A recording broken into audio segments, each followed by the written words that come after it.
ABC News has learned that a jury is expected to be seated tomorrow in the racketeering and trial of Sean Diddy Combs. More prospective jurors questioned today to make up the group of 18 people needed to officially begin the trial on schedule on May 12th. And Combs has pleaded not guilty to conspiracy and transportation to engage in charges. The trial of Sean Diddy Combs, the larger-than-life rapper and music mogul, has officially kicked off in New York. And if you thought his career was dramatic, wait until you hear about his legal troubles. Jury selection began on Monday, May 5th, 2024, at the Daniel Patrick Moynihan Courthouse in Lower Manhattan, with Judge Aaron Subramanian presiding. If all goes according to plan, and let's be real, when does it ever?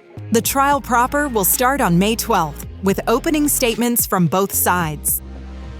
The whole process is expected to last around 8 weeks, which is roughly the same amount of time it takes to binge-watch a Netflix series, except this one comes with real-life consequences.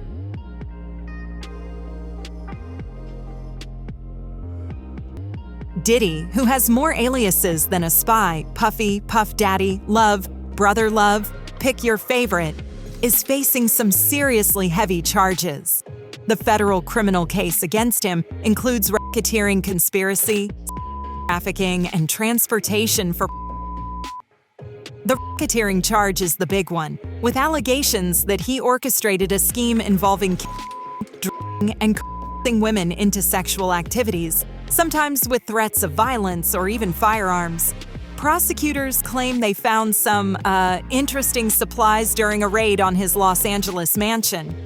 Drugs and over 1,000 bottles of baby oil, which sounds like the inventory of a very questionable spa. I can tell you this, it's expected to be another busy day at court. As a reminder, yesterday, potential jurors were given a brief explanation of the charges. The judge also told them that the defendant is presumed innocent until proven guilty. That defendant, of course, Sean Diddy Combs, walked into the courtroom yesterday wearing a sweater over a white-collared shirt and gray slacks. He hugged his attorneys when he got in. As proceedings got underway, Judge Aaron Subramanian jokingly compared the long list of the prospective jurors to the Lord of the Rings trilogy. Several of them said they already saw a key piece of evidence in this case, video of Combs beating R&B singer and ex-girlfriend Cassie Ventura inside a Los Angeles hotel. But wait, there's more! Alongside the criminal case, Diddy is also dealing with an avalanche of civil lawsuits from people accusing him of sexual and general bad behavior. These allegations stretch all the way back to 1991, which means some of these claims are older than the average TikTok user. One particularly grim lawsuit involves a woman who says she was gang-raped by Diddy, and others in 2003 when she was just 17. His legal team, of course, has dismissed all these claims as nothing more than cash grabs, calling them sickening attempts for a quick payday. The whole mess started gaining serious traction in late 2023 when Cassie Ventura, Diddy's ex-girlfriend and a singer in her own right, sued him for violent abuse and the case was settled almost immediately, like within 24 hours, for an undisclosed amount, which is usually the legal equivalent of, let's not talk about this ever again. But the dam had already broken. Then, in 2024, CNN dropped a bombshell. CCTV footage from 2016 showing Diddy and Cassie in a hotel hallway. The video was hard to watch, and Diddy's apology was swift, admitting he was disgusted by his own actions. I was up. I hit rock bottom. But I make no excuses. My behavior on that video is inexcusable. I take full responsibility for my actions in that video. In a statement to the BBC about the federal criminal charges, Mr. Combs' lawyer said, Mr. Combs and his legal team have full confidence in the facts and the integrity of the judicial process. In court, the truth will prevail that Mr. Combs never sexually or anyone, man or woman, adult or minor. Diddy's lawyers later filed a motion to dismiss one part of the federal indictment in which he is accused of transportation to engage in His team argued he was being unfairly targeted due to his race. In a hearing in New York a week before the trial officially began, His attorneys told the court that the rapper led the lifestyle of a swinger and was not a criminal.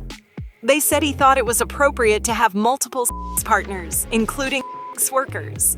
At the same hearing, prosecutors revealed that Mr. Combs had rejected a plea deal.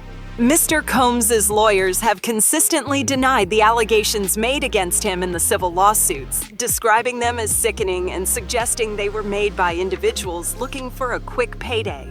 It is an extreme uphill battle for the defense. If you look at the indictment, it is very tight. They have video evidence. They have 4 witnesses, one being Cassie Ventura, who was very detailed and explicit in her complaint.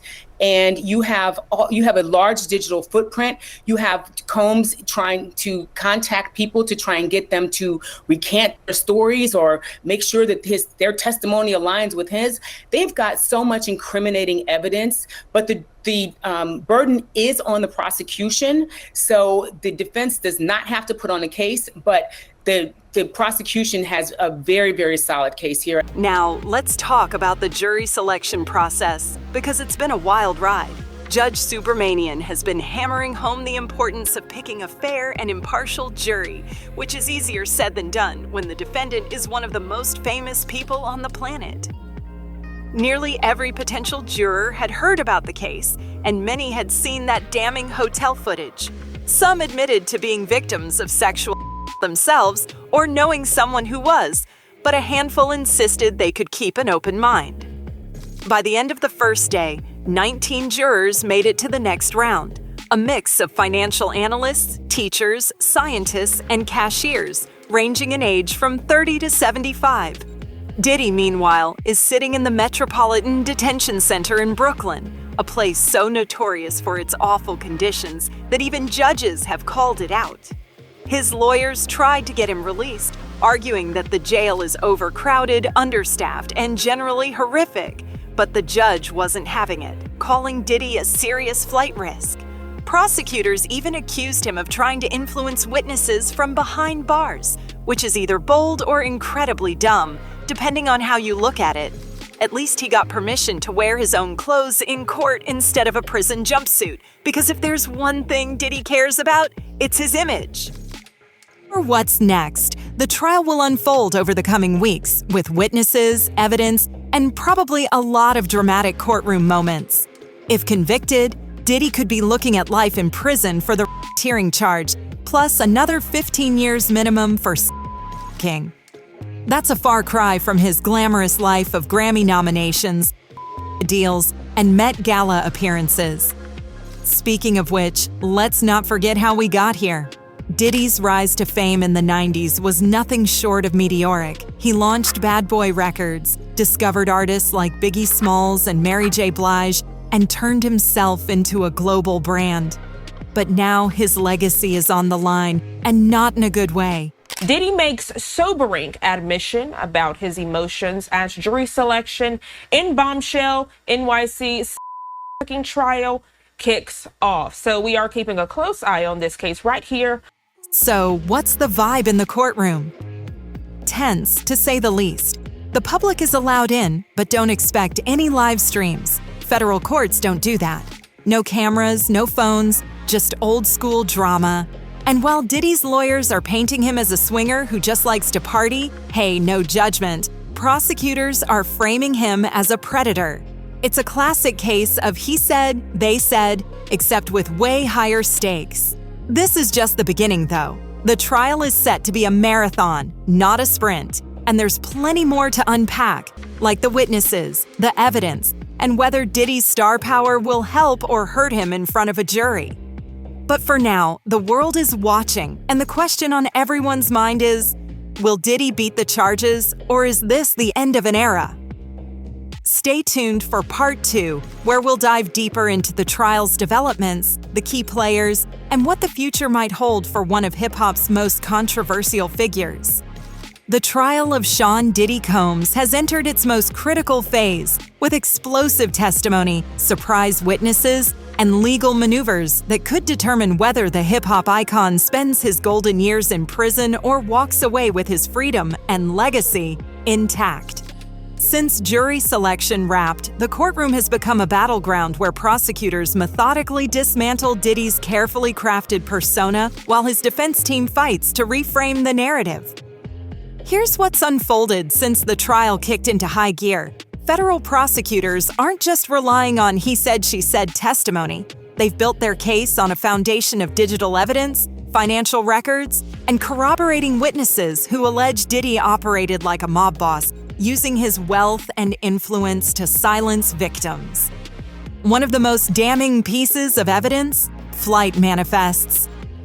Prosecutors presented records showing Diddy's private jet making repeated trips between Los Angeles, Miami, and New York, often with young women on board, some of whom later accused him of assault. Text messages between Diddy's assistants allegedly discuss prepping guests with drugs and alcohol before flights.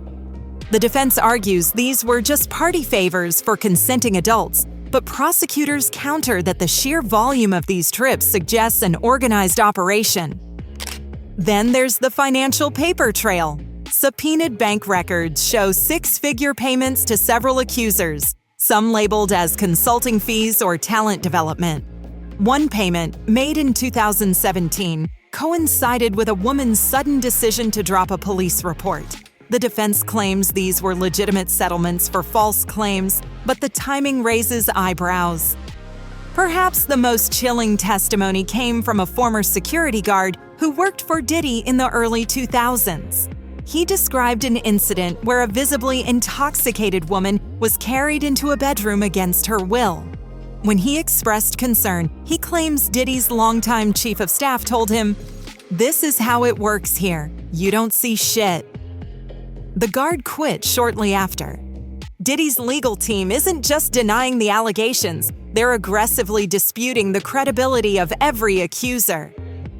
Their playbook? Highlight inconsistencies, question motives, and remind the jury that fame makes Diddy a target. Prosecutors have argued that Combs used his power to force women to participate in performances called freak-offs. His defense team insists everything was consensual. The hip-hop mogul denies the allegations and has pleaded not guilty to federal trafficking and charge. One accuser, testifying anonymously, claimed Diddy raped her in 2003 when she was 17. Under cross-examination, she admitted she'd previously sought a book deal about her alleged ordeal. The defense pounced. So this wasn't about justice, it was about a payday. While prosecutors framed Diddy's parties as hunting grounds, the defense called former attendees who described them as consensual, adults-only events. One witness, a Grammy-winning artist, who remained anonymous, testified, "Was it wild? Yes. Was it criminal? Number." In a risky move, Diddy's attorneys suggested he's being unfairly targeted because he's a wealthy black man. Would a white rock star face RICO charges for group? They asked. Legal analysts called this a Hail Mary, but it might resonate with some jurors. Still, the defense faces an uphill battle. Even if they poke holes in individual stories, the sheer number of accusers, over a dozen in civil and criminal cases, makes it hard to dismiss everything as lies. Prosecutors reportedly have a former associate ready to testify that she helped arrange women for Diddy's parties, allegedly under coercive conditions. If she takes the stand, her insider account could be rumors swirl that a major artist, someone with nothing to gain by testifying, may corroborate claims about Diddy's behavior. Names like Meek Mill and Aubrey O'Day have been floated in hip-hop circles. A forensic accountant is expected to break down the alleged hush money payments, linking them directly to Diddy's accounts. While the trial plays out, Diddy's locked up at Brooklyn's Metropolitan Detention Center, MDC, where conditions are so bad that inmates have sued over rat infestations and lack of medical care. His legal team claims he's been targeted by guards and inmates alike, with one incident where another prisoner allegedly shouted, "We don't like in here."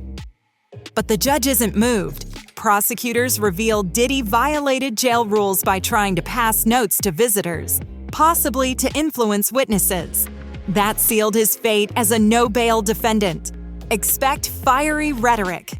The prosecution will frame this as a reckoning for abuse of power. The defense will call it a witch hunt. This could take days or weeks.